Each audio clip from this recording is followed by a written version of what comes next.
Welcome back to another episode of Spiritual Teachers Podcast.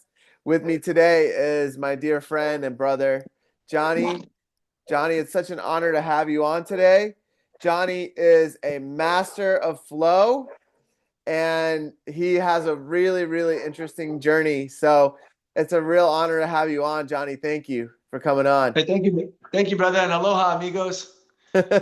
So so today we're gonna talk about Johnny's awakening journey.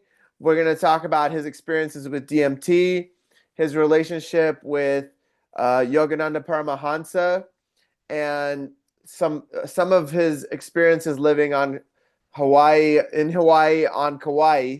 That's a tongue twister, and and basically uh, about Johnny's lifestyle. It's so different and unique. So I'm really excited to hear about your awakening journey, Johnny. Would you be open to sharing that with us? Yeah, shoots, brother. When I was younger, like most people, I was in survival mode, and I got a degree in psychology because I was trying to figure myself out. I had a lot of trauma from childhood, and I was a heavy substance abuser when it came to the booze and the marijuana. I never really got into the hardcore drugs and whatnot. And after college, I got into the entertainment business through modeling, and I got myself in pretty deep trying to get famous. And I thought that would kind of liberate me from the world. If I got a whole bunch of money and attention, that I would be free, and I could do whatever I wanted. And that really wasn't the best option for someone with substance abuse issues, because that business can eat you alive if you aren't completely present.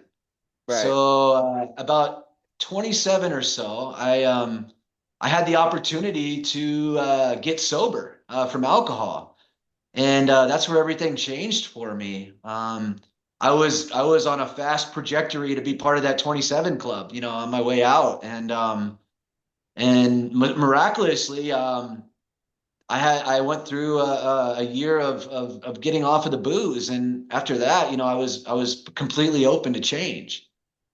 That's where the new beginnings started for me.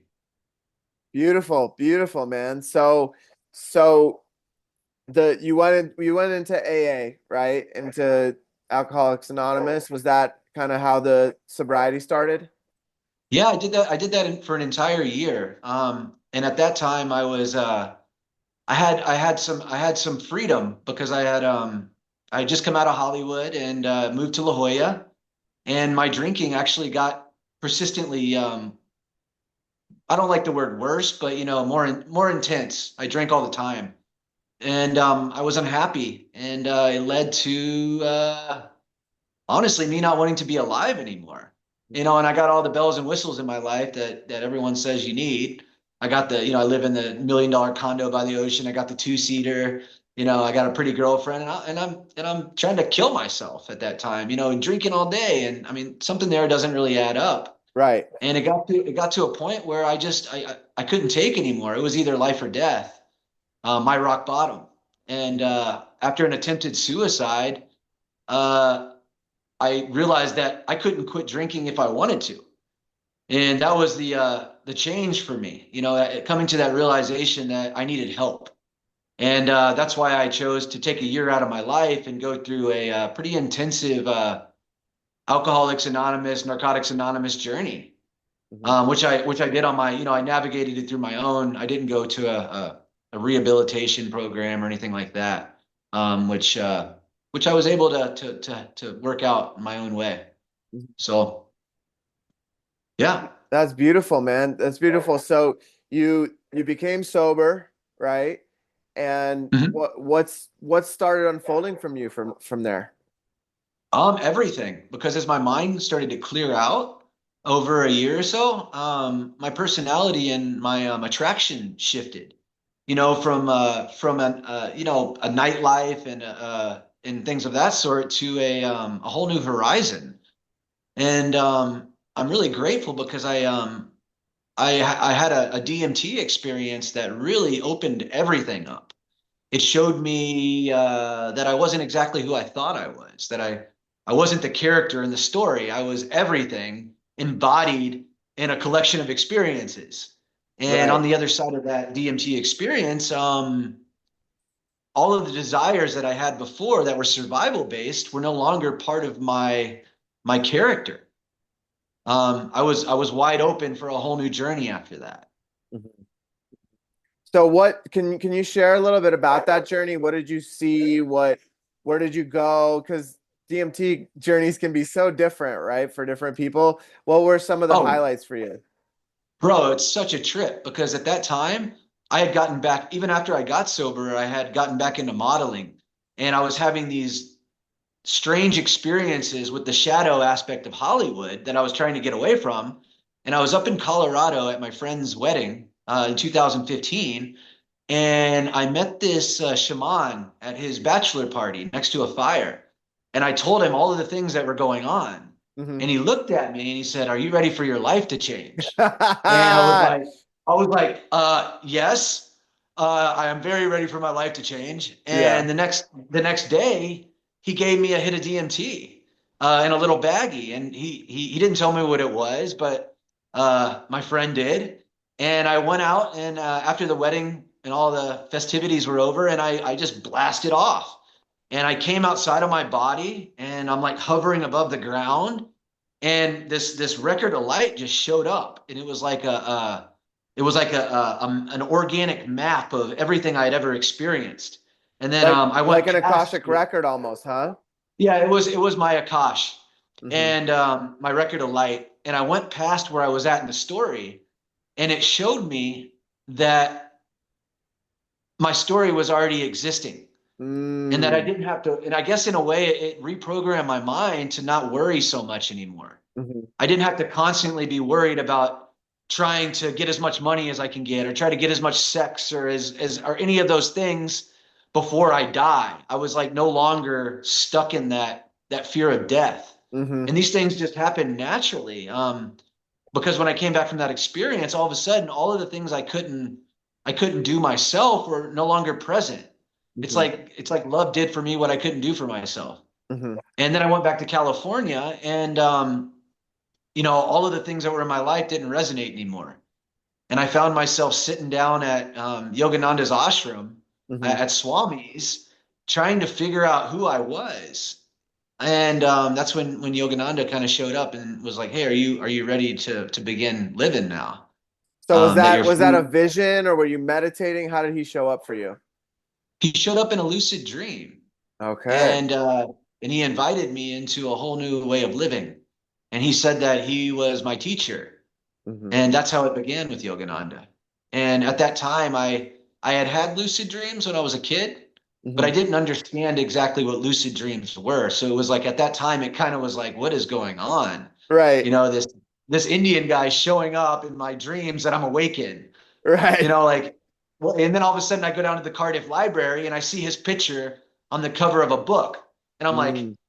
that's who just showed up in my dream. And then the book Whoa. shows up the next day. And I'm like, wait, that's how interconnected this all is. And that's when I Mm. started to see that these experiences were all tied together and there was like no coincidences. Like I was like, wow, it's so intricately woven that, I'm not just in this like random world, that everything is love working through everything. Yeah, there's a That was the term for that, beginning. synchronicities, right? Like where everything just starts to line up and open up in all these ways, right? Exactly. And it's where it all began. That's where I was reborn, you might say. Hmm.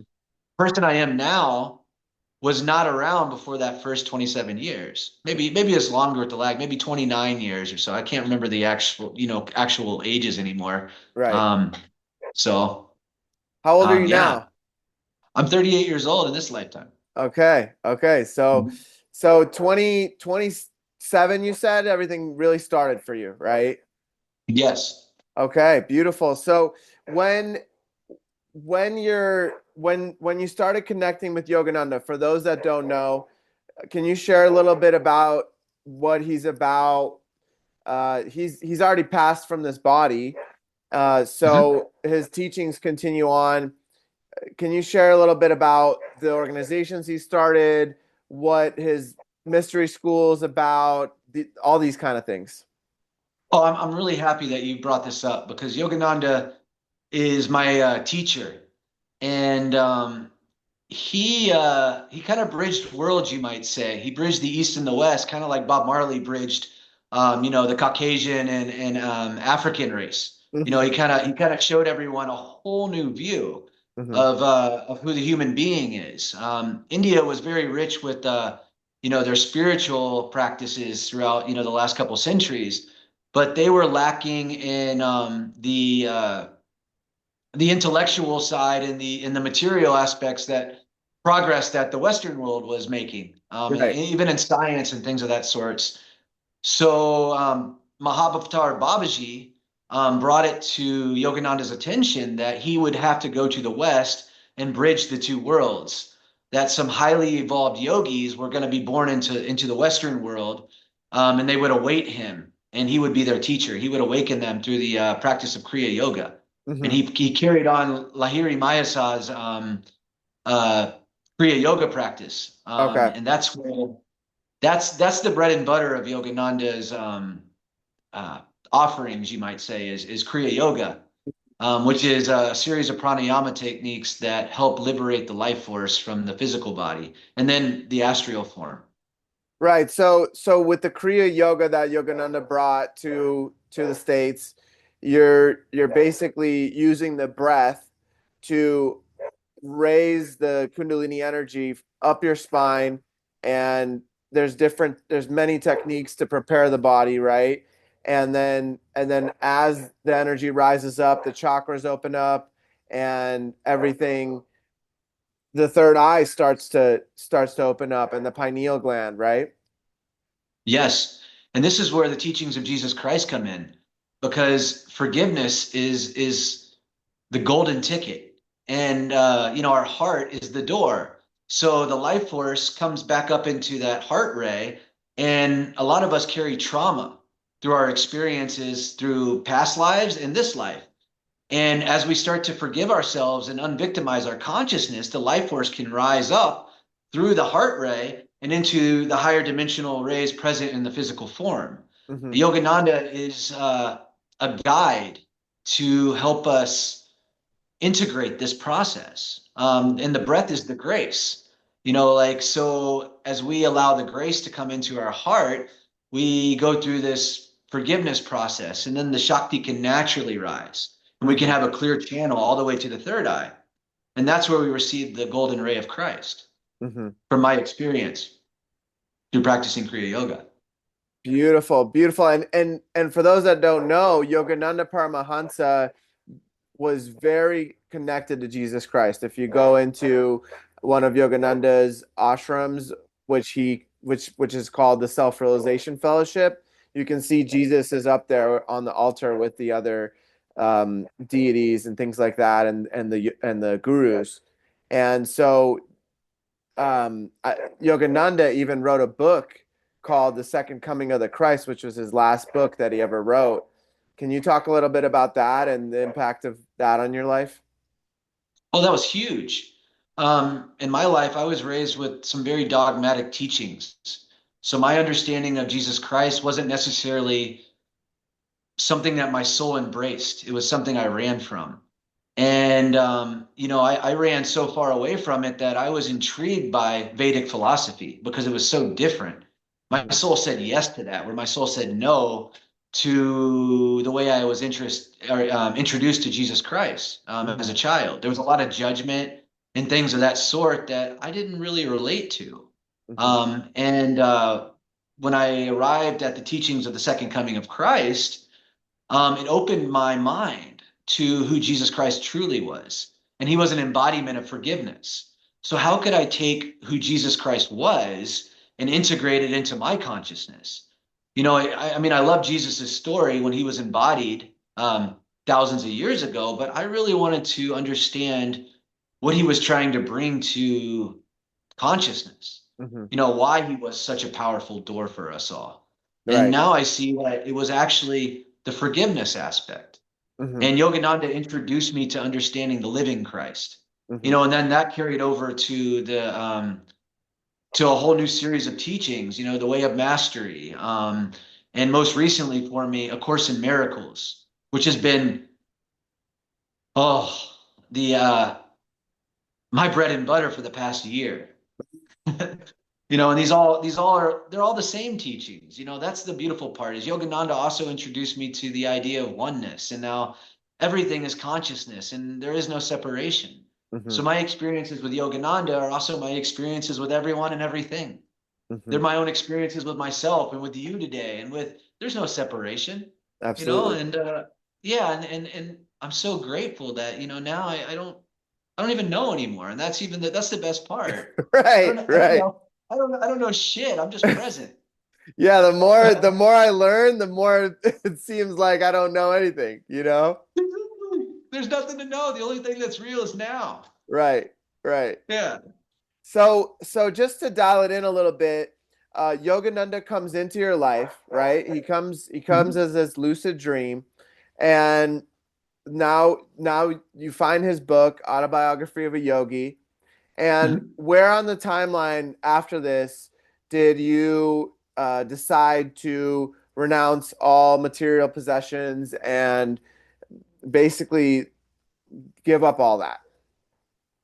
Well, I had some unique experiences in Hollywood, and I had an opportunity to help my mother, who was a severe drug addict, Hmm. and that was intricately woven into the healing of my heart and my journey. And after I had an opportunity to help her get into a long-term recovery center in San Diego, Hmm. I was led into Mexico, into the Baja by the Okay. present, through a collection of unique signs, you might say. Hmm. And my truck was ran off the highway by an 18-wheeler in the middle of the night in a town called Jesus Maria Valley. Oh, wow. And and that was one of the most powerful times in my life because that was when I surrendered my life. Hmm. And after that, I had no choice. That was the point of no return, you might say. Hmm. And I had some unique experiences with the Archangel Michael down there, and with the realization that after I surrendered my life to Christ, that I now worked for the source. I worked for love. And Hmm. and when you work for love, you're no longer necessarily in charge. Right, And right. now, yeah, and since then, I'm just led by the present into experiences, and they unfold. And I never know exactly what I'm up to, but it's beautiful. And it's been a process over a decade or so. That was back in 2016. And that's another thing that Yogananda did is he led me back to Jesus. Hmm. And now Jesus, he shows up in my life all the time. But I know him as everything and everyone. Hmm. I see Jesus in everything. And he Right, reminds me anytime anything comes into my life that's an offering that the Spirit adds upon me, it's like Jesus shows me, hey, I gave this to you, bro. Yeah, hmm, don't forget that hmm. you work for me.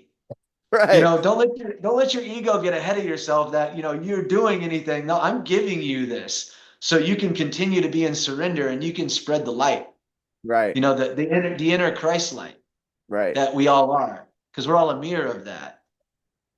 Okay, yeah, beautifully said, man. Beautifully said. And for those that, you know, that are listening, that have been grew up going to church and things like that, this is something different. This is a relationship with Christ that is with Christ consciousness, right, Johnny? Yes, everything is consciousness. Now, they use that word very loosely around all of these spiritual teachings now. Hmm. And I think people may get a little intimidated by that word Christ consciousness Hmm. because the true Christ consciousness is everything.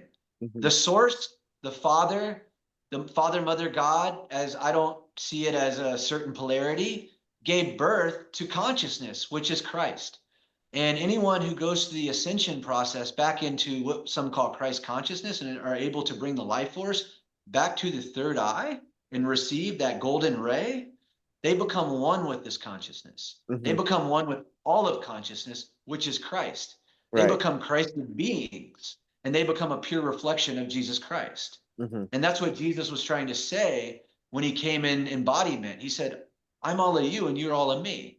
Right. There's no separation in consciousness. You can't separate, you know, light from light. It's one field Right. of light, Right. you know?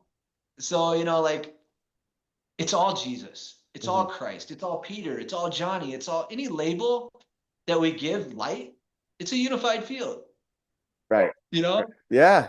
Absolutely. Absolutely. That's for some people that's a difficult thing to grasp because experiences like DMT and plant medicine really gives us the full experience of what you're talking about, right? And I've So, seen it so many times on ayahuasca and DMT and LSD and even heavy doses of mushrooms that it's all just vibrating light or what Yogananda calls cosmic intelligent energy. I've seen my hands flash on and off. I've seen mountains in the backscape flash on and off, as superimposed fields of light.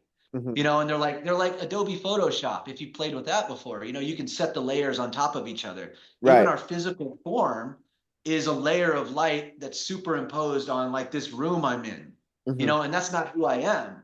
I'm the entire experience that's perceiving the experience through the five senses. And Right. that's what is perception. Hmm. But I know now the truth is that I'm everything. I'm the entire present moment, and so are you. So, I can identify with the body as what I'm witnessing this experience through at the moment, but I know the truth in my heart that there is no separation. Hmm. And that's what they call atonement with Christ. Hmm. Beautifully said, man. Beautifully said. I really resonate with that. And but let's bring it back a little bit to your story, right? So we're at the chapter in your story where you're you're connecting with Yogananda, you renounce all your things, right? When did you start working with more plant medicines and diving into that world more? Okay, I had some pretty profound experiences with DMT. They showed me that, to begin with, that I wasn't the character in the story. The second time, I had an experience in Pagosa Springs with my good friend from Colorado, and I was shown that he was me. I was Mm, sitting in my astral form, and he was sitting in his, and he was me. And after that, when I came back into my body, I no longer could be anything but kind to other people because I knew that everyone I saw was a mirror of myself in a disguise. hmm. No matter who they were me. So if I was projecting any of my feelings onto others, they needed to be kind. Even if people triggered me, if I said something not so nice to them, I was only doing it to myself. Hmm. That was my second experience. And then I had a series of other experiences with DMT that took me deeper into these realizations of oneness. Hmm. And then ayahuasca came into the scene. And ayahuasca was like the Norton antivirus for my trauma. It was like taking my light body and releasing density that I couldn't get to through my mind. It Hmm. had to be purged out in another way. And the DMT opened my third eye, and then the medicine made my stomach sick. So I was able to release that density, and I was free of it. Mm, And the wild thing about that was for years, I was in places like Sedona and Encinitas and in the Baja and Todos Santos and Cabo and La Paz and places where people were all having these ayahuasca experiences. hmm. But I was looking for it. So I couldn't find it. Mm, I And see. it taught me a valuable lesson that anytime I was looking for anything, I seemingly couldn't find it. And as soon as I let go, it would show right up.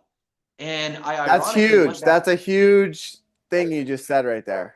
Yeah. It's real. It's the nature of the universe. Yeah, You it's know, like a universal law. exactly. Hmm. Exactly. We should, if others are open to it, we can let everything come to us. That's really what we're designed to be. We're just kind of floating through the present and everything's being added upon us. We just ride that wave, and that's the flow that I know. And if I get outside of that and I allow my mind to start trying to control outcomes and reaching for things, then they fall apart in my hand. Hmm. I might have a little grasp on them, but they never work out. But Kind of to like get back to sand my in your hand, right? It's like you can only hold so much that starts to fall through the fingers. exactly, exactly. And I went back to Houston because my grandmother developed Alzheimer's, and she was my mom. My mom had me at a very young age, so my grandmother raised me. And I had the opportunity to be there for her for a couple years, from the time she went from the beginning of Alzheimer's to the end of Alzheimer's, which was very challenging, but the best time of my life. And in Houston, Texas, of all places, a girl approaches me that was part of a Latin American uh, circle of healing. Of course. And, and she walks up to me and she's like, in the last place I expect, and goes, "Hey, do you want to come to an ayahuasca journey with me?" And that's Mm, where I got introduced to this group. And I was with them for 3 years, and they would pool all their money together, and they would bring up their favorite healers from villages in Colombia and Venezuela and Mexico. And we'd work with Niños Santos, or little saints is what they call mushrooms in Mexico. And yeah. and we'd work with I from like the villagers perspective in Venezuela, and then from a Colombian perspective. And it was this unique opportunity to go through this process, and it opened my eyes to a whole nother dimension that certain people play in. I witnessed my first shape shifting medicine man, who worked through the jaguar and things of that sort, that I never even understood that could actually exist in the physical. Yeah, let's talk um, about that a little bit. What was that like? Oh, bro. I mean, this medicine man came up from a little town in Venezuela, because one of the facilitators who lived in Houston of this healing center was from that village. Hmm. And he was born into an ayahuasca family, and Hmm. he was going to be an apprentice from the beginning. And Right. his teacher was back in that village, and we all had this vision of the jaguar within our experience, within our ayahuasca journey that night. Oh, And wow. we all talked about it the next morning, and everybody saw this jaguar. And he didn't speak English, so he had a translator. And he was like, "Oh no, that was my teacher. He came into your experience Oh, from wow.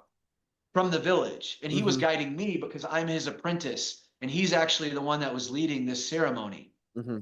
So in that journey, he told me that I would have 3 experiences with ayahuasca, only 3. Hmm. And I have another experience with ayahuasca a couple months later with the Colombian medicine man, which was very unique. And I'd say maybe a few months later, I'm driving somewhere, and all of a sudden I start seeing this jaguar. And I'm not just seeing it through like my physical eyes and whatnot, it just keeps showing up in my mind. And I'm driving, and it was overwhelming. Jaguar, jaguar, all through me. Wow. So I drive over to see Carlos, and I have to wake him up because he's up all night and whatnot. He gets up and he's like, and I start telling him about it, and I'm like, "Hey, Carlos, man, I can't get this jaguar out of my mind." He just starts laughing. He just releases this belly laugh, and he's just like, and then he walks back. He just kind of leaves me there and walks back inside, and then out walks the medicine man from Venezuela, and I didn't even know he was in town. And he Wow. walks over. He walks over to me with Carlos, and he says, "Be here this weekend. There's a 2-day ceremony. You've been called. You've been Wow. called by the jaguar." Oh, And wow. it was things that I couldn't even begin to explain to most rational minded people. Like, they're like, what are you talking about? I'm like, yeah, yeah, this is the kind of stuff that you hear about that is absolutely, unreal, but real, real, but unreal. Doesn't rationally make sense, but happens. Well, You I know what mean, I'm what saying? is real, right? Like, I mean, Exactly. so I mean, it brings up the question uh, for the people that haven't done ayahuasca or DMT or these deeper psychedelic journeys. What do you recommend for people to face their fears and to prepare themselves? I know Spirit has a way of preparing people and it comes in the right time, but is there any recommendations with working with DMT many times and with these surrender, right? Surrender medicines where you have to fully let go. Is there any recommendations you'd say from all the experience you've had with it for people that are just wanting to try it? You let it come to you. Like we were talking about before, when we're seeking something, it's not the right time. Hmm. In my life, everything that I've needed, the profound medicine experiences, because I've had lots of them where I was seeking it. I'm like, oh, I'm going to go get some mushrooms, or I'm going to go. And I didn't have those deep experiences. But when they showed up and someone just handed me a big old mushroom or like something, and it would take me deep in. And then all of a Mm, sudden, I'd have these realizations that I was supposed to have at that time. So I okay. would suggest to those who are open to wait for it. And then Okay. we can either say yes or no. We do have free will. So when that opportunity comes a knocking, we can say yes. And if we say yes, then for me in my life, every time it opens up even more. Hmm. And I don't allow fear to come in. I just go with it. Hmm. And then when we no longer need the medicine anymore, it doesn't show up. Right. And I'm now like, I lived in Kauai for 4 years, surrounded by people doing ayahuasca, but no one came up to me and asked me if I wanted to partake because it's all one. And I no longer needed those experiences. So they weren't presented to me in my Yeah, present absolutely. moment. Yeah. You know what I'm saying? Yeah, I had the same experience with ayahuasca where the spirit of ayahuasca came in and said, you can continue on this journey if you want to go down that route, or you can work with other medicines, and this is enough for you because I've shown you everything you need to see. And so I had a choice, and I said, I'm gonna I'm gonna work with other medicines, and this is enough for me, because I You really do. did, I had 2 nights in a row, and it showed me everything I needed to know and see. So I felt completely content with that. And I'm grateful that you had that experience because I remember we used to talk about it all the time, Yeah, about these journeys, yeah, and I'm the same in my life. Like I'm not really called to those experiences anymore. Psychedelics, they can open the mind, but it's the forgiveness that heals our heart, and there's no substitute to it. No matter how if someone took 100 ayahuasca journeys, it's not going to unvictimize the consciousness. That's where exactly. my relationship with Jesus is inviting Christ into our heart. He wasn't here to save us. He was here to show us the way. Like We be an have to save example our of what's possible, right? exactly. It's up to us to have the courage to forgive ourselves for everything that we never did because the past doesn't exist anymore. And if we carry things with us, they're not necessary because we're reborn in every moment. The Well, guilt and the shame, yeah, I agree with it's that, but self-inflicting. yeah, I agree with that for sure. I just think there is a huge piece of taking the accountability for all the choices we made and all the decisions that we made and all the soul contracts that we came in with and acknowledging that I chose all that, you know? I hear you. There's It karma. For huge, everything we do, yeah, yeah. there's an equal reaction. And I'm just so grateful. A Course of Miracles was the greatest thing that's ever happened to me when it comes to healing the heart, and that helped me with my mom wound because I had a deep abandonment wound and damage to my feminine polarity and whatnot from the trauma that my mom handed me. I Mhm. was carrying that for her. Now that I understand, and A Course in Miracles really walked me through healing those deep-seated emotional wounds in my subconscious mind, and what some might say the heart ray, because I could get into it, but you know what I'm saying? Forgiveness is the door. It opens everything. Having an open mind from the psychedelic experience is amazing because we're no longer like judging everything. Right. We're like, And oh, it's that's all, huge but too. exactly. Non-judgment of the self comes first, and then when we don't judge ourselves, we don't judge what we're witnessing in the dream because we know it's all consciousness. Mhm. It's just a collection of experiences, and we just accept it as it is, and it makes life a lot easier. You know, I Right. notice things now, and if I don't want to be around it, I'm not around it. But I'm not going to say whether or not it's right or wrong or evil or because it's not up to me. Right. It's happening.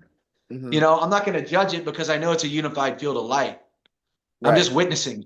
Hmm. And if I don't want to be in the same experience with it, I leave. You know what I'm Right. saying?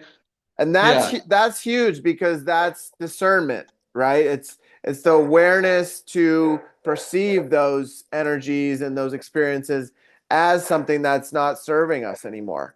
And for a lot of people, that takes time to develop that awareness, you know? Exactly, and I could talk a lot about the things I've discovered through all of Yogananda's teachings. The Bhagavad Gita, he translated the second coming of Christ. There's all these other amazing authors like Michael Singer, who is also a devotee of Paramahansa Yogananda, and Damago Ruiz and Edgar Tolle and Rasha and so many amazing authors. But I can just share with you guys that like A Course in Miracles was a golden door. And if others see the value that I see in it, they can choose to go through that door or the second coming or the Gita. And I would just water it down because these are pure channels. And these doors were profound for me. Absolutely profound. And yeah, I just want to leave it at that, and the last door for me was A Course in Miracles, and it is absolutely amazing. And actually, if you're open to it, I'd like to share a tangible miracle that happened through A Course in Miracles. I'd love it. I'd love to hear it. Okay, so my wound with my mom was very, very deep. And about 4 years ago, when I was actually staying at your condo in Encinitas, Hmm. I was skating a mini ramp because I used to skate and drop ramps and stuff. And a mutual friend of ours, Daniel's backyard, and I blew my knee out. It went sideways on me. Hmm. And I didn't realize that that was an emotional wound in my subconscious mind. And it was in my feminine channel in my left leg and my knee. And over the next 4 years in Kauai, I kept blowing that knee over and over and over again because I kept stepping into this I'm not enough, I'm not enough, I'm not enough experience with the opposite polarity because that's what my mom programmed into my mind as a child that I wasn't enough. Hmm. And then I kept inviting partners into my life who were just shadows of my own consciousness. And they presented me with the same poke. You're not enough. You're not enough. And every time that happened, my leg would go sideways on me again. Oh, It, wow. it would literally be concurrent with these. I would enter relationships, and then the girl would come into my life and say, "I love you, but you're not enough," and my leg would go sideways. And it happened one last time about a year ago, and it put me into the ER. I met this girl, and she thought that I was a lot wealthier than I actually am. Hmm. And when she found out that I wasn't, she told me that you're not enough. And she told me about the other men that she was interested in. And my leg went sideways on me. I was carrying a paddleboard down for us to go paddleboarding, and it put me in the ER. Wow. And they did what is the MRI and whatnot. And they put me in a full leg cast, and I retore the meniscus and the inner ligament. Oh, wow. And at that time, I was reading in the Course of Miracles about expect miracles to happen now, pretty much. The chapter that I was reading was actually concurrent with my experience. It's like I was living it. Right. And, I go from a week and a half later, I go in to see my primary care doctor because she's in Kapahi and she's got to approve for the insurance the next step to see the surgeon, which I already said I was going to do because 4 years of blowing your knee out when you're a skater and a surfer is just agonizing. Hmm. I couldn't be my normal groovy dancing, surfing, skating self. I'm like hobbling on Right. this continuous injury that was emotional. I got this emotional wound that's manifesting in the physical, and now I can't be groovy anymore. Um, this is a week and a half later after two torn ligaments, a meniscus tear, and I think it's an MCL on the inside, right? I've torn the ACL, MCL, and meniscus over and over. And she takes my full leg brace off and she puts me in a sling, like one of the pullover kind of ace-like bandages, and says, stand up and walk around. I stood up and walked around. She said, your leg is healed. You don't Wow. need to see that surgeon in a week from now. You Oh, don't need wow. knee surgery. And she's in Kauai. She's a pretty progressive doctor, and she was keen with like some of Joe Dispenza's work and the science of the mind and things of that sort. And she was Hmm. like, whatever it is, it worked. And I was Hmm. like, I didn't say too much because I didn't want to, she still was a doctor, and I didn't want to. I was just grateful. And now I could stand up and go all the way to the ground. Look, I'm walking right now. I My knee is completely healed, And that was a miracle that happened. I mean, the tendon doesn't repair itself. You have to have surgery. And I haven't had knee surgery. And my knee is completely healed in a short amount of time from the Course in Miracles. And it helped me go into my subconscious mind and forgive myself and realize that I was always enough. And now I no longer have the emotional wound. Mm. And I could tell you guys about so many miracles that have happened since then, including the miracle realization that we're all mirrors of the body of Christ. Christ lives within me. I've always been perfect as I am.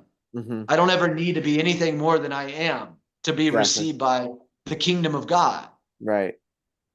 You know, it's only my own judgment of myself that keeps me outside of the joy that I am. Right. Yeah. You know? And, I Yeah. love that story, man, because I remember how you had injured your knee and you were staying at my place, and there's all kinds of different things like that that happen to the body to teach us where the emotions are stuck, and then we can take a look inside ourselves in order to heal that and stop the program for good.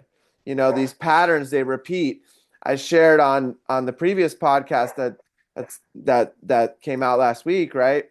Where the I worked in physical therapy, and every 3 years, which seems like some sort of uh, pattern, right? Every 3 years, if somebody would come in with a knee injury, if they hadn't worked through emotional aspects of it, then they would come in on the dot in 3 years with the same injury, a different surgery, or another knee replacement in the same knee, same thing over and over again. And it was across the board. I mean, with whoever didn't do the work with the emotion and the forgiveness and what you were sharing. And it's fascinating because most people don't think like that. They don't correlate the body with emotions, but the emotions are held in our myofascia, in our body, in these different areas and different parts of our areas. Just like when you look at one of those acupuncture charts of a hand or a foot, you can see that different parts of the hand are correlated to different organs. It's the same thing with the whole body. It holds different emotions in different places. So it's fascinating, man. I'm really inspired by what you just shared. It's amazing. And the Course in Miracles, it totally opened a whole nother dimension of that to me. Mm-hmm. It took me through the final aspects of not judging the field or my experience or my present moment. I see now that all of the characters that show up in our experiences are also us, and they're our shadow.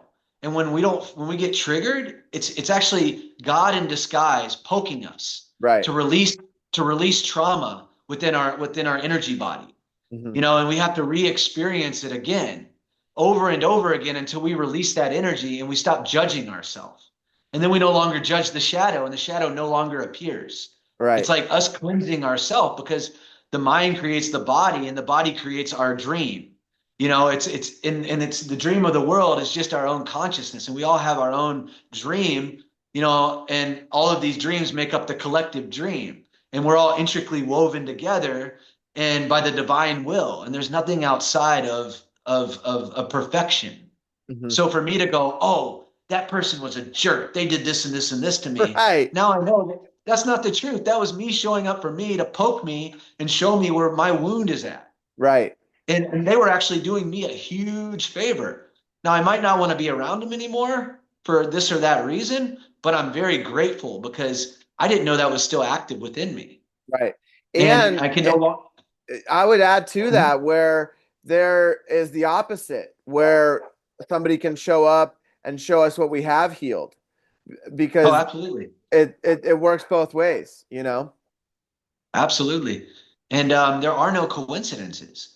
And that's another thing, is I can't be upset with God anymore. Or let me say love. I like to use the word love, because it's perfect. Everything, even the downturns in my life, where things were difficult, like when I was living in a hammock in the jungle and it's raining and stuff, it was absolutely perfect because I was being introduced to gratitude, because on the other side of it, there was an upturn, and I couldn't be grateful for this until I experienced the latter. I couldn't Right. know love until I had known darkness. Hmm. So I had to go through darkness and suffering before I could be grateful for not suffering. Right. And I'm like, oh, I like this more, you Right. know? And I mean, we could look at that in every way, like I became familiar with the light through the dark, Hmm. and it wasn't by chance. I was born into what some might call a denser dimension. So I could take all of that within my petri dish for my DNA, and I could sort it out for all of the previous generations that were behind me. And then I could literally go through my own inferno to turn that light on within, you Hmm. know? Yeah. Uh, I had to be born into the dark to become a phoenix, you might say, in my own dream, and that was through forgiving myself and getting rid of judgment. Hmm. And now my life is not like that anymore. Hmm. Only pretty amazing experiences show up wherever I go, because wherever we are, wherever we go, there we are. Yeah. And when we've Well, healed. it makes me think, and I'd love to ask you and hear your experiences with numbers and angelic guides and how the numbers appear and show up for you and how it all started for you. Oh, wow. 333 started showing up immediately after I surrendered my life to Jesus Christ. And I know that, I'm a quantum guy. I really am. I'm all about the chaos field and understanding, particle wave theory, and that's how I integrate. But I had some unique experiences in Jesus Maria Valley, like I shared. And then I have this continuous relationship where Jesus shows up and's like, hey, yo, bro, don't forget, I'm giving this to you. You know, you're on the Jesus wave. Hmm. And I have an expanded point of view with the living Christ, and the Holy Spirit. But yeah, and anytime I know I'm in alignment, which Jesus was a representation of, that 333, I see 333 everywhere, and I know that I'm in alignment. Hmm. And no matter what's going on in my experience, if I'm seeing the 333 on license plates and showing up on people's shirts, as weird as all kinds of things, I'm like, oh, I'm in alignment, mind, body, and spirit right now. And Hmm. I don't have to try to change anything about my dream character and my trajectory right now, because everything I'm experiencing is perfect. And then the other numbers come in, and it's all just the universe speaking to us, because it's all in numbers. Yeah. There's no coincidences, and then a lot of times it's in threes. Most recently it's 888. I mean, I didn't pick a car out, that picked me, because the license plate said 888, and it showed up over and over and over. And I'm looking at it on Facebook Marketplace, I'm looking at it on Craigslist, and it just, every time I do a search, I'd search for a van and the same car shows up. And then the guy sends me a video and it's got 888 on the license plate. And then I asked the guy like where he's going to pick me up, and he's going to pick me up right where I'm getting off.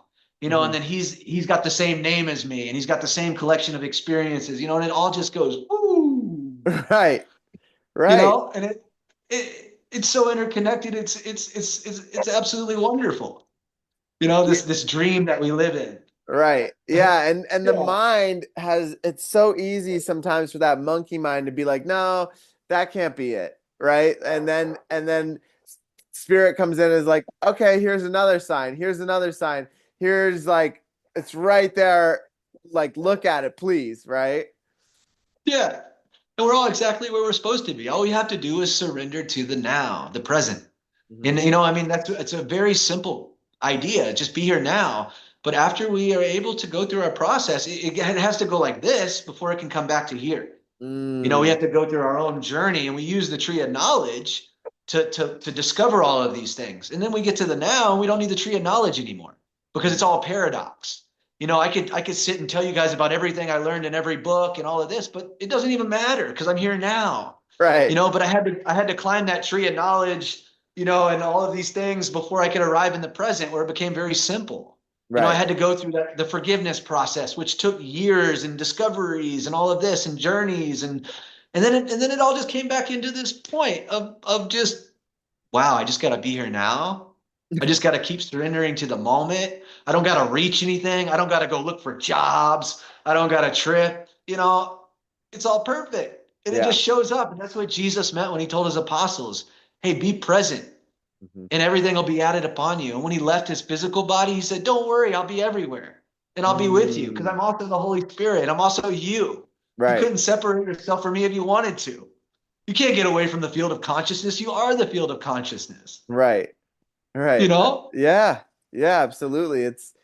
It's profound. So, I mean, for you and for me, the numbers just started, right? Like it just started happening, and now it's a beautiful guide with different things. So, is there a difference for you, like a 333 and an 888, like you're seeing now? Do you find that there's a different frequency, a different meaning?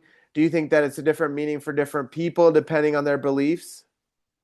I can't tell anybody how they should look at their experiences, but for me, they're all just messages. And I integrate them through whatever I'm experiencing in that collection of experiences in that chapter, Hmm. where I look at my life as kind of like a DVD. It's a cosmic motion picture that is Johnny, a collection of experiences. And if I'm in a chapter and I'm present with it, then there's a series of codings, and I'm navigating from the unseen, and then I'm also experiencing in the physical. And it's kind of like I'm always tuning up my energetic aspects of who I am so I can navigate in the physical. Hmm. You know what I'm saying? And if there's certain things that are out of alignment with me energetically, the universe will tell me between the lines, and it'll Mm. keep leading me to that. And I Hmm. usually don't share these things with others because, they're not experiencing that. That's Right. in my present. They might be Hmm. in the same time space continuum with me, or the same, but they're not experiencing the same thing I am. Hmm. They might have a completely different way of communicating with their higher power, Right. which is everything. Hmm. And it could be a person telling me something at one moment. I've had homeless people that are on drugs come up to me and say something abruptly, and I know that's a messenger at the moment. That's God trying to tell me something because it correlates exactly where I'm at. Someone Hmm. will walk by with the shirt and it'll tell me exactly what I need to know at that moment. Hmm. It'll be a number pattern. It's everything. Hmm. And if we're present and we're open to receive, then we're constantly in communication with the source, with consciousness. Hmm. We're in this constant conversation with God through everything. I'm talking to God right now, and I also know God lives within inside of me. So I'm talking to myself, and everything is a projection. Hmm. So I'm just kind of telling you about myself, but I'm really telling myself about myself, and you're doing the same. Right. It's, Right. it's so beautiful. We're Right. all just mirrors of the one in these disguises, which is Hmm. absolutely cool, Yeah. you know? And I Yeah. don't It's even want super to cool. escape it anymore. I don't want to I was a major pothead most of my life. And the last thing I want to do is smoke weed now because I am in awe with the fact that this is possible, Hmm. that I can be in a physical body talking to you in another physical body, but we're actually the same being, and that this is possible. Hmm. And it feels so good now that I'm present that I Right. wouldn't want to escape it. When I used to smoke weed all the time, decades went by, Hmm. right? And I'm just like, whoa, time's fly. I want to be here now all the time. I want to Mm. fully feel this. Even when I'm hurting, I want to fully feel it because we have to feel it to let it go. You know Yeah. what I'm That's saying? huge. That's huge Yeah. right there, what you just said, because if we don't feel it, it has to be felt in the body, and we have, it has to be felt in the body, otherwise it's not. That's the bridge, that's the bridge from from this physical plane to the spiritual plane, is this body. And it's such an amazing vessel, right? And it's so like it's fascinating to me, how I chose my lineage. My soul chose my lineage before coming in. It chose to look this way. It chose to be attracted to certain people, but not to others. It chose to like navigate through this reality in different places, in different locations where I have astrocartography points where the stars, when I was born, are aligned in that particular spot on Earth where I'm going to get certain activations, and I get naturally intuitively pulled to that spot. It just, there's so much beauty and fascination about this experience. The more we open up to it, the more we surrender, the more we forgive, the more we let go. Yes. And from my point of view, um, which you might say is like what I was sharing with you guys, is I'm forever. and you know, my personality exists forever, and my physical form, it isn't born and it doesn't die, so the things I'm saying, my thoughts and whatnot are also the source. They belong to love, Mhm. so I don't hold anything against myself anymore because I know it's only God. There's no separation in my personality and what some call the ego self. Oh, don't be in the ego. It's all the same. It's all perfectly lined up for us to experience. I never was in control of anything. I only assume that I am in this third dimensional experience. I'm like, oh, I'm gonna pick up this leaf or something. That was always gonna happen. You Mhm. know what I mean? Yeah. Everything's it's all love. So there's nothing that exists outside of love. Even our thoughts, even our everything. So yeah. So yeah, this brings on a question. I was listening to a podcast this morning, and it brings Mhm. on the question of what do you think, just you personally, what would you think, why do you think that if we're all one, which we are, and all of it's one, why does one person have to and all the lessons are the same, right? We all have to go through earth school from my understanding, right? But why is it that that person has to go through that suffering that way, and that person has to go through that suffering in a different way? Like why? I mean, what are your thoughts on that? Desire. Okay, can you elaborate on that? Well, that's why we're here, is to experience. And for me, it's to realize that there's nothing outside of me that's going to lead me to joy, and to shed ourselves from attachment, can we put our hand on the wall without our hand sticking to it? Can I experience things in the physical, but walk away from them? Mhm. I got a good friend in Kauai. He's a magical white wizard, you might say, or like he's all love. And he says to me all the time, like, it's easy to acquire things, but getting rid of them is another thing. So can we Mm, have a relationship with another mirror of ourselves without being attached to it? Can we have an experience with what I'm saying? yeah. With everything. And that's Hmm. what this is about. Desire keeps people in the physical plane. And Yogananda would say that, through the breath and our practice of raising the life force, the more people practice, the more liberated they become. And Hmm. it's like a vacuum because Maya, or the material plane of illusion, is very, very attractive. But if we can reverse our current back up and magnetize it back up, then we can move back into the spiritual plane in the higher dimensions of the self. Or we can allow the Shakti to bring us down into the third dimensional plane where, everything we reach for brings no satisfaction. And it takes, I don't believe in time so much, and the idea that people have been through thousands of lives. And, I'm not saying that that's not true or not, but the reality of it is it still there? Can I walk into a room and not have attachment to something? Mm, Can I put something back in my life? Like a smartphone, for example. I had a flip phone for years. You know how I am. hmm. And I'm like, oh, I don't want to have the distractions of the smartphone and the internet. But can I have a smartphone and not be subject to those things? And now Right. I can.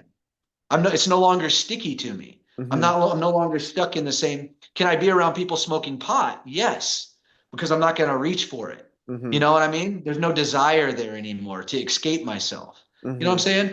So Yeah. that it's the same with the earth plane. Can we come into the earth plane and experience everything that we were here to experience and let it go? And then the next lifetime go, that wasn't satisfying. Hmm. I did all those things. I was the rich king, or I was the, blah blah blah, and I brought no satisfaction. Hmm. And I witnessed this at a young age through my family. I witnessed it with my grandpa and both grandpas, my stepfather. They were captains of industry, and they had all of these material things. And at the end of their lives, they weren't happy about it. They weren't sitting there telling me about, damn, I wish I made some more money. They were like kind of unsatisfied. And it Hmm. showed me like, wow, I don't want to go down that road. Hmm. And they did it in different ways, and they had different mixes of experiences, ranches and boats and blah blah blah, mountain houses, and they were still not happy. And I Right. said, I want to find what actually makes you happy. And Mm-hmm. now I see that it's not a word. It's within. It's joy. Mm-hmm. It's forgiveness. And that was huge for me, that I loved them so much that I didn't want to travel down the same roads as them. And Mm-hmm. they shared with me at the end of their collection of experiences or life that it didn't work for them. Mm-hmm. It didn't bring any satisfaction, and they weren't happy at the end of their life, or they weren't beaming with joy and released their body in mahasamadhi. You know, they actually had to go through the death experience, and that's something that, as a Kriya yogi, I truly, this time around, don't necessarily feel like it's going to be part of my present. I'm open to releasing the body before I have to go through that experience. That brings you back into another cycle in the earth plane. Mm-hmm. Oh, but Yeah, that's a whole nother conversation. yeah, thanks for sharing that, brother. That all really profound things. My energy is just like honing in on everything. So, yeah, man, every time we talk, it's always really um expansive is the word Well, that comes to mind. it's because I love you, and it's a heart connection. For You know? sure, for sure. Yeah. Yeah, and the thing I was gonna share to add to what you said is like the things that I've worked with a lot of elderly people in the physical therapy world and in different ways, right? And the people that I would always ask like what what was what was life really about for you? Like, and nobody would ever say about the nice house and the nice car and the wealth. It was always about relationship. It was always about connection. It was always about family, about friends, about spending quality time with people, being present, you know? And that to me it is the most important thing about this reality. And I do think that there is a part of this reality where our soul is clearing and removing karma and learning different things and expanding on itself, you know, and that's so beautiful because that happens through relationships, through mirrors, through everybody we encounter on our daily basis, right? Absolutely. And it's all perfectly designed. That's the best part. And I used to have a quite victimized point of view on a lot of things, and I would curse God. There's certain days where I was just like, you know what? And now it's not necessary. You Hmm. know what I mean? Because I see Yeah. the perfection of it. It's like God poking me and going, "Hey, that's still there, buddy. Let's take a deeper look. What is it going to take to piss you off today?" I'm Right. like, I'm not going to get pissed. And then all of a sudden I'm pissed and I'm imploding. And I'm like, wow, I got to release this energy, Hmm. or I'm not going to be able to align, and there's like, it's so wonderful. It really is, and we go through our flux, up and down until a point where it isn't so gnarly anymore. Then all of a sudden Yeah.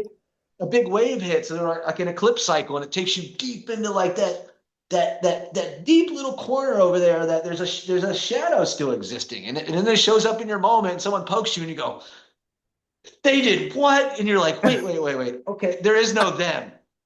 Right. There's only one. So what do they represent that I'm not seeing in myself quite yet? Hmm. You know, Right. and that's perfect. What a great medicine is the now. Hmm. We don't have to do anything to not experience ourselves. We're experiencing ourselves all the time. That's Exactly. why the ascended masters get to that level where they don't need anything anymore. They just sit there in bliss. They've Hmm. they've they've experienced everything, and they've alchemized their shadow. Hmm. So Yeah, and speaking of which, those teachers that you just mentioned, those were Yogananda's teachers, right? There was a lineage that came before him, and so can you talk a little bit about Babaji? Babaji is like an ever-existent yogi that decided not to leave his form for now in this yuga cycle, and probably throughout most of the next yuga cycle. And he awoke in Lahiri Mayasa to the ancient science of Kriya Yoga, which is a series of breath techniques or pranayama techniques that liberate the life force from the physical body and then the astral form back to the imagination of God. Hmm. And Lahiri Mayasa, um, he had a devotee named Swami Sri Yukteswar, Mm-hmm. and he was an incarnation of wisdom. And he is also Paramahansa Yogananda, my teacher's teacher. Mm-hmm. And yeah, that's kind of the lineage there. Mm-hmm. And Yogananda, of course, brought everything that they are here because Mm-hmm. they were all ascended masters and they were all part of the Swami order. And at that level of consciousness, they're all one. Mm-hmm. So you're experiencing your higher self in these manifestations. Mm-hmm. And now I see no separation between any ascended master because I've had experiences with, you know, angelics and Saint Germain and other masters now that I see as all the same master. It's all a Mm-hmm. manifestation of the source of the higher self. Mm-hmm.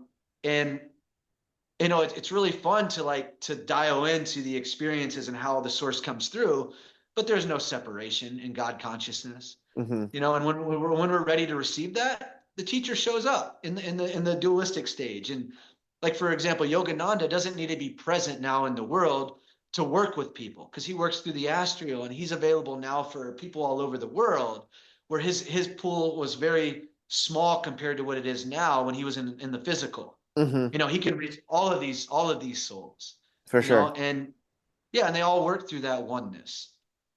There's no separation.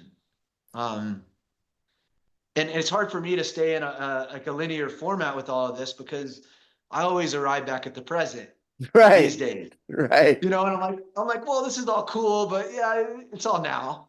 Yeah. It's all you. Yeah. Yeah, for sure. And and Yeah. and you mentioned Saint Germain, and I feel really connected to Saint Germain, and Saint Germain is very present in Mount Shasta, which is a really sacred space for me and for the planet.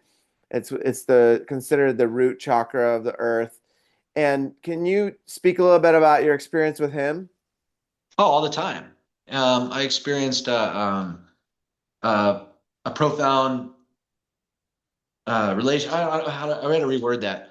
My friend and I, Jeremy, in Colorado, we have a lavender farm, Hmm. and that violet flame works through that ray, Hmm. which is the crown ray.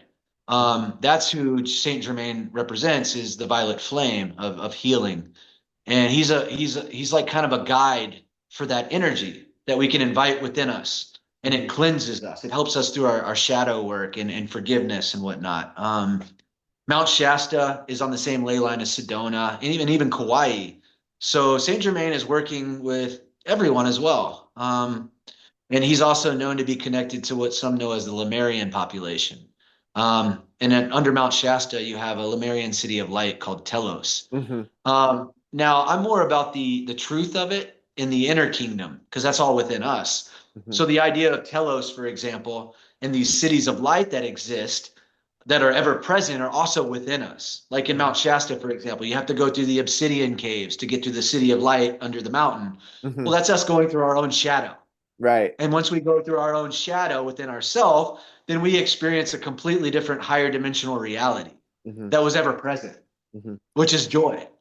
And when we Right. return to a state of joy, then our whole reality around us shifts, Hmm. because it's all pretty lights dancing on the screen of consciousness. Yeah, and it's all Um, frequency at the end of the day, yeah. and there's levels to it. I just learned that the lowest frequency is shame, and the highest is love. Are you reading Force versus Power with David Hawkins? No, this was Oh, just something that somebody shared with me at a men's circle. oh, And right on. yeah, and in men's work, we try to get, sometimes in some circles we work to see underneath what's underneath that emotion, what's underneath that one, and to try to get to the root cause. And for a lot of people underneath all of it, it's that shame. Absolutely. And It's it's self-inflicted. yeah, and it's really, it makes me think of that. And so that then you climb up the ladder of the different emotions. And like you mentioned earlier, as the more clearing internally you do, the more that the wave doesn't have to be so big every time. It can be more like a little squiggle, right? And so you don't Absolutely. every drop isn't as big, every hill isn't as high because you're continuously it's spiraling and curving, you know? Exactly. It's balance. Mm-hmm. How can we navigate through the earth plane successfully in balance? And Mm-hmm. everybody's experiences are different. So how can we stay balanced wherever we are? We could be in the middle of a storm, but still be here. And that's what Kriya Yoga does. It helps us balance our nervous system. Our emotional body is like always at these fluctuations. But Mm-hmm. how can we be in the fluctuations, but still be in our center? Right. And Michael Singer does a great job of kind of connecting the dots about how the life force is through Kriya Yoga rises. In Kriya Yoga, in the practice of cycling the breath and whatnot, helps us just clear our heart trauma.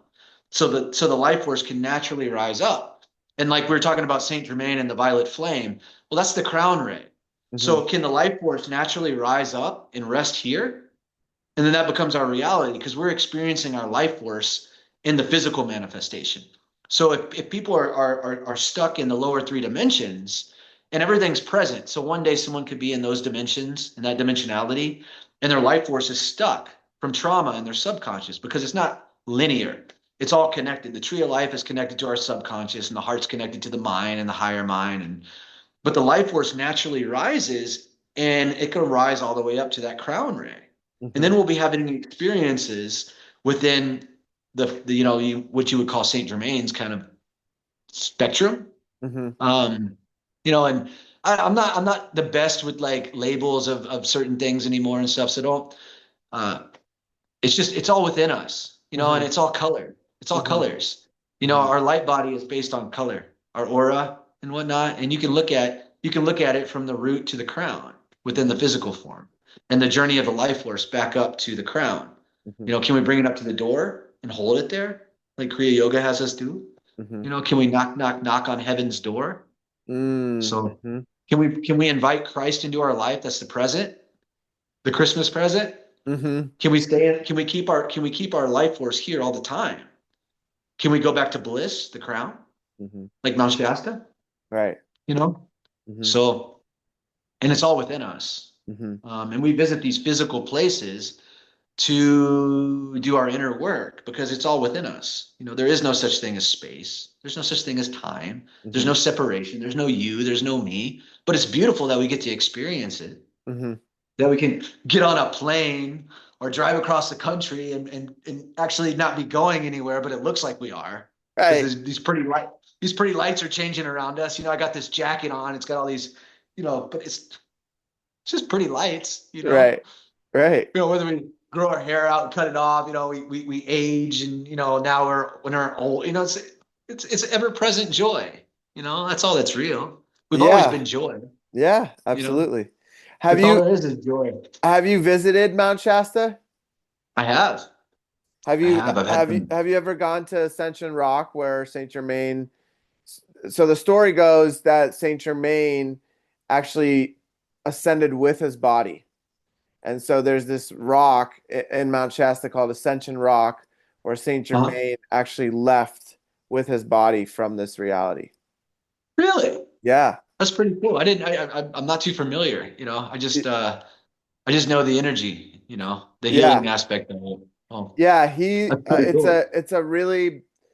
a really powerful location on the planet that I've I've had the honor to visit and just sitting there and like feeling his energy. It's strong. It's strong over there. And it's so beautiful because it's all pine trees all around and then you're seeing the Mount Shasta and a lot of times it's snow covered. So it's actually on the mountain and it's beautiful. There's one location that's considered the real one and then there's Uh-huh. one that my buddy showed me, which is really close to that one, but maybe a 4 minute hike from there.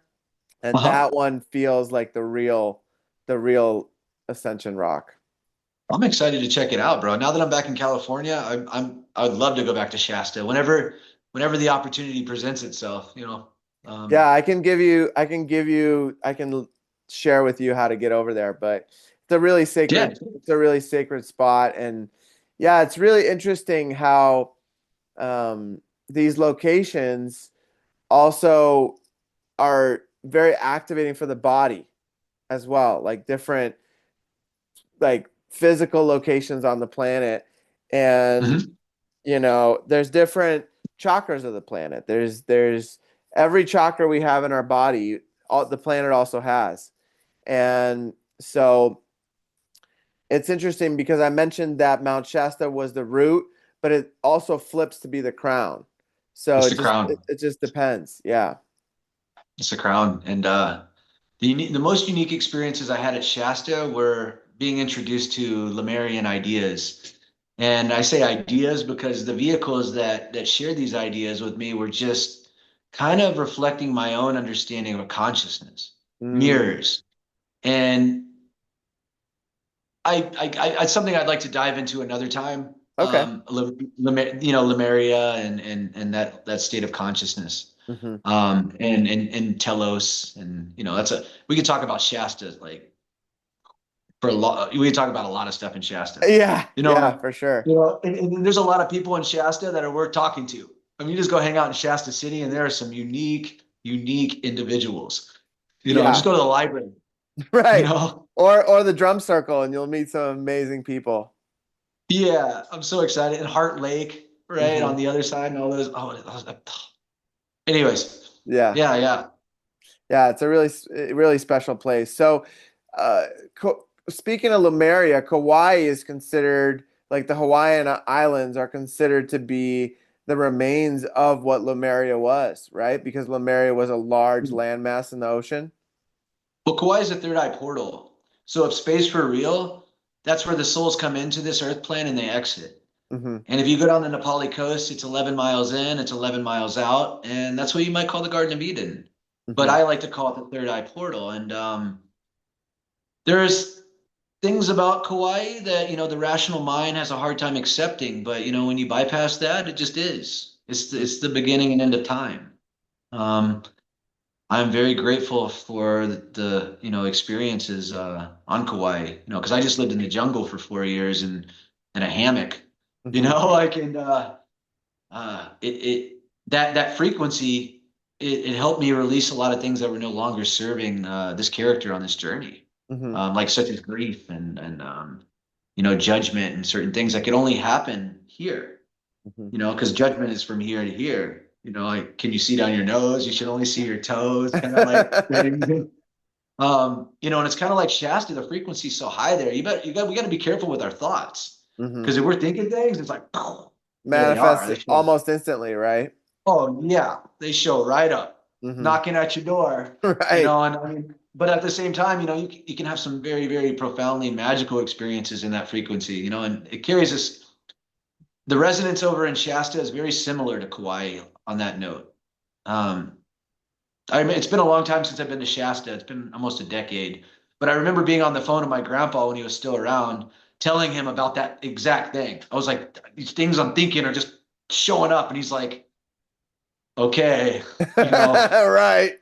maybe you'll get a little cuckoo there. And I'm like, no, it's exactly what happens. Hmm. Because when you're at that level of manifestation or in that frequency, it's so you can experience yourself so fast. Hmm. If you're holding judgment and stuff, we need to experience it in the physical so we can release it. And then we can Absolutely. see it. We're like, wait, why am I judging that? Hmm. Like, oh, it's inside of me. Hmm. You know, Yeah. it's all great. It's a great place to go heal.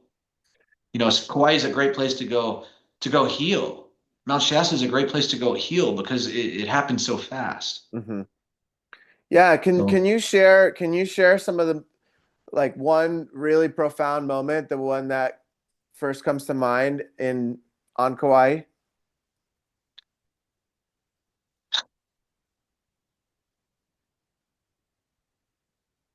forever, I realize that everything I am is forever. Mm, Um, that was the most profound realization. The oneness, um, to know that you're forever is pretty wonderful, and that you're everything. yeah. It's pretty wonderful. Um, and off of that cascades down all of the other realizations. Hmm. which are not as important to the fact that we're ever present joy forever. Hmm. And that's not like just me, like just repeating words. I mean, the Poly Coast kind of showed me a lot of things like that. You go into this portal and into forever, and then you come out and you're like, whoa, Mm. okay. It's almost like going into a DMT experience. Like the frame's gone, and all of a sudden you're in this ultimate paradise, and you're just like, wow, okay. There's no words to describe it. Mm. And you came out to visit me on Kauai. Like, it's remarkable. It's Hmm. remarkable. So many things happen there. So many things happen.